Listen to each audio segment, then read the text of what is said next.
Bom dia, hoje a gente vai falar sobre overdose do paracetamol e a dupla é composta por mim, Giovana Moreira e Victor Castelo Branco. Caso clínico 36. Uma mulher de 20 anos foi levada a um setor de emergência depois de ser encontrada no chão do dormitório da casa de estudante, com náuseas, vômitos e queixas de dor abdominal. Seus amigos ficaram preocupados porque ela havia faltado à prova de bioquímica na universidade. A paciente estava sob forte estresse devido aos exames finais, ao rompimento do namoro e à procura de emprego. No chão do dormitório, perto da cama da jovem, os colegas encontraram um frasco de paracetamol e comprimidos perto da amiga. Na chegada ao setor de emergência, a paciente mostrava-se angustiada e com vômitos e foi logo atendida. Coletou-se material para exame de laboratório. A paciente tinha nítida hipocalemia e níveis elevados de enzimas hepáticas. A contagem de leucócitos estava normal, e o exame de urina para teste de drogas apresentou resultado negativo. E o nível sanguíneo de paracetamol era de 200 nanogramas por ml, se eu não me engano. O médico de plantão prescreveu administração oral de N-acetilcisteína, como prevenção para a toxicidade do paracetamol. Bom, no diagnóstico sindrômico, a gente percebe que a paciente tem sintomas de náusea, vômito e dor abdominal. Mas, de acordo com o quadro dela, também era possível que ela apresentasse anorexia ou icterícia, devido à bilirrubina aumentada. A gente tem como síndromes presentes a síndrome álgica, que representa a dor abdominal dela, e a síndrome gastrointestinal, que seria por causa dos vômitos e das náuseas. Possíveis síndromes presentes também seria a síndrome ictérica, devido à bilirrubina, que deixaria ela com as faces e partes do corpo amarelada.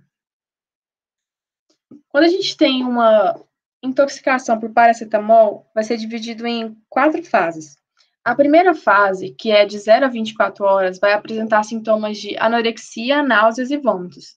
Depois de 24 horas, a paciente vai apresentar dor abdominal, hipocôndrio direito comum. A gente também vai ter AST e ALT, também conhecidas como TGO e TGP, aumentadas. E se a intoxicação for grave, a bilirrubina e o tempo de protombina, em geral relatado como INR, algumas vezes elevados. Depois de 72 horas, a paciente pode apresentar vômitos e sintomas de insuficiência hepática. A gente também vai continuar com a TGO e TGP aumentada, bilirrubina e no pico da INR. Às vezes, a paciente pode apresentar insuficiência renal e pancreatite. Depois de 5 dias, a gente vai ter a resolução da hepatotoxicidade ou progressão para insuficiência de múltiplos órgãos, que pode ser fatal. Então, a gente percebe no caso que provavelmente foi uma tentativa de suicídio, mas que não deu certo e muitas vezes não é letal pelo fato do paracetamol demorar muito para ser fatal. Então, dificilmente, por mais que seja comum que as pessoas tentem usar paracetamol para suicídio, ele é letal, porque ele demora mais a agir no organismo.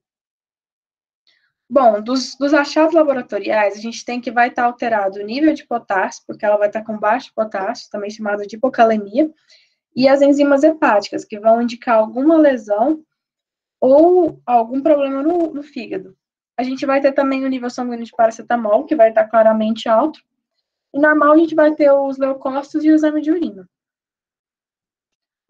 Nos achados, a gente vai ter a hipocalemia, que representa a taxa menor que 3,5. Isso vai ocorrer porque ela vai ter muitos episódios de vômitos, que pode baixar o potássio do sangue dela. A gente também vai ter a TGO e TGP, também conhecida como AST e ALT, abaixo do normal, acima do normal, pelo fato de o fígado estar processando esse medicamento e representar que quando os médicos medem essas enzimas, vai ser para procurar se há alguma alteração no fígado e se esse se encontra lesionado com algum problema. E para confirmar o diagnóstico, a gente vai ter o nível de paracetamol, que vai indicar claramente alto, já fechando o diagnóstico dela de overdose e já passando para o tratamento com o medicamento indicado.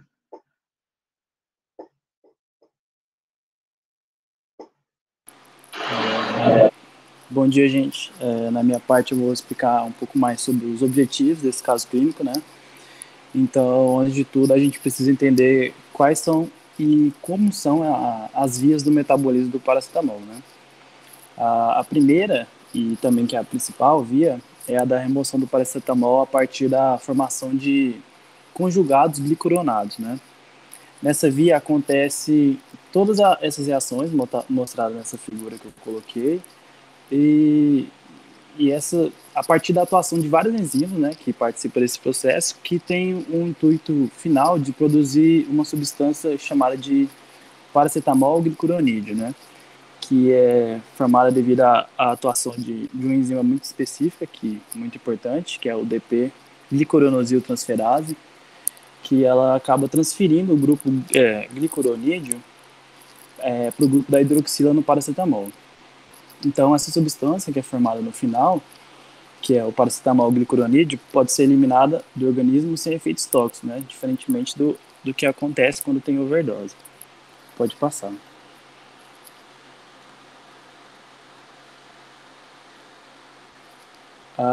Uma outra via alternativa para a remoção do paracetamol é por meio da conjugação com sulfato orgânico, né?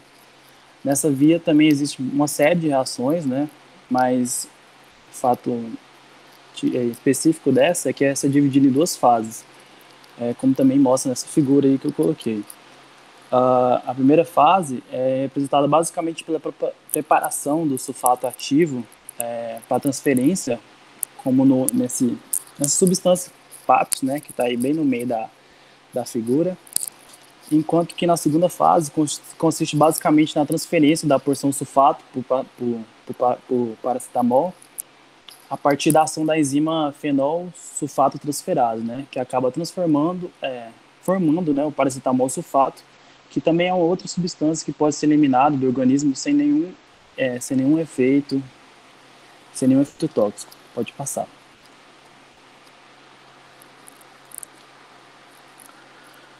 E por último, existe o metabolismo oxidativo do paracetamol, que de certa forma acaba sendo problema nesse caso clínico, né?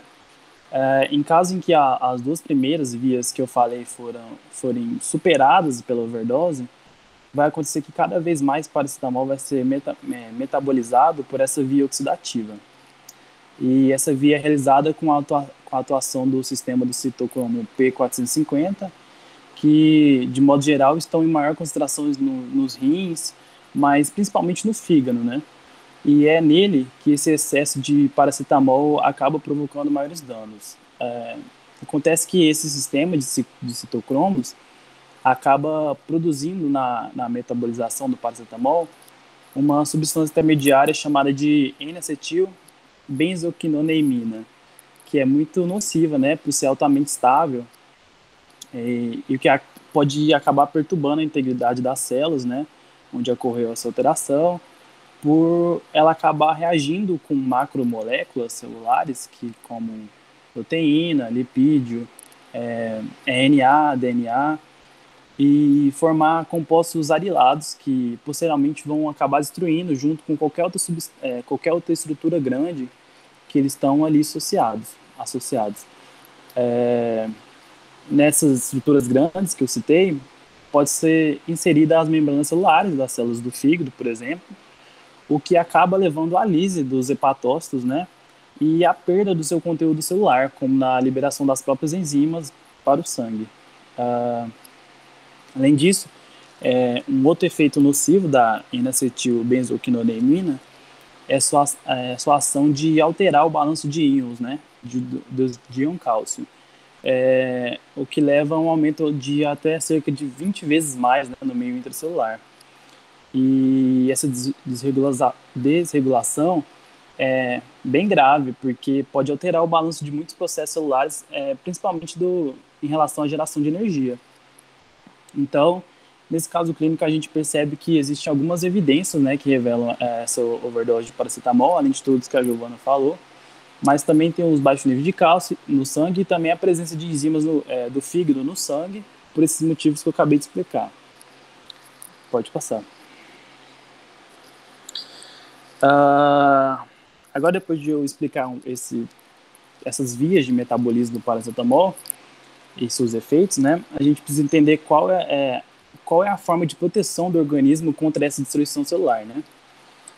A, a defesa primária é realizada pelo sistema da glutationa, que é uma substância, que é um tripeptídeo com um grupo sulfidrilativo, né, que atua contra substâncias como aquele intermediário tóxico que eu falei, que é o N-acetil, benzoquinoneimina, e essa glutationa acaba atuando de forma que ela desintoxica essa substância intermediária, né, formando um composto que não é tóxico, que é o paracetamol glutationa.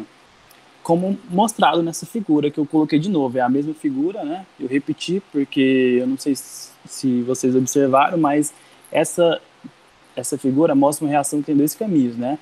Que é da formação do intermediário tóxico, e a parte de baixo, essa seta de baixo, é a da atuação da glutationa, que ela produz uma via alternativa por produzir um composto que não é tóxico e que pode ser excretado pelo organismo. Então, qualquer processo que acaba esgotando os níveis de glutationa compromete essa defesa das células, né? E nisso inclui qualquer deficiência na produção de qualquer enzima que é envolvida no processo de produção dessa glutationa ou que mantém ela no seu estado reduzido. Pode passar. E por último, uma coisa que é muito importante a gente saber nesse caso é o fato de que para a realização do tratamento em caso de overdose de paracetamol, além de administrar carvão ativado, se eu não me engano, que absorve o excesso de paracetamol dos órgãos e tudo mais, dos órgãos que foram lesados, é necessário também administrar a N-acetilcisteína. Esse composto é basicamente um antídoto, né, que é muito importante para esses casos, porque ele é responsável pela reposição da concentração da glutationa por meio de uma síntese de um dos reagentes da primeira etapa da via de síntese da glutationa, né? Ou seja, nessa reação que eu mostrei aí, que é da formação da glutationa, ao se administrar esse antídoto, ela acaba aumentando um desses reagentes da primeira etapa, o que consequentemente aumenta a produção de glutationa e dessa forma então faz com que nosso organismo seja mais eficaz contra esse processo, né, de overdose e tudo mais. Isso.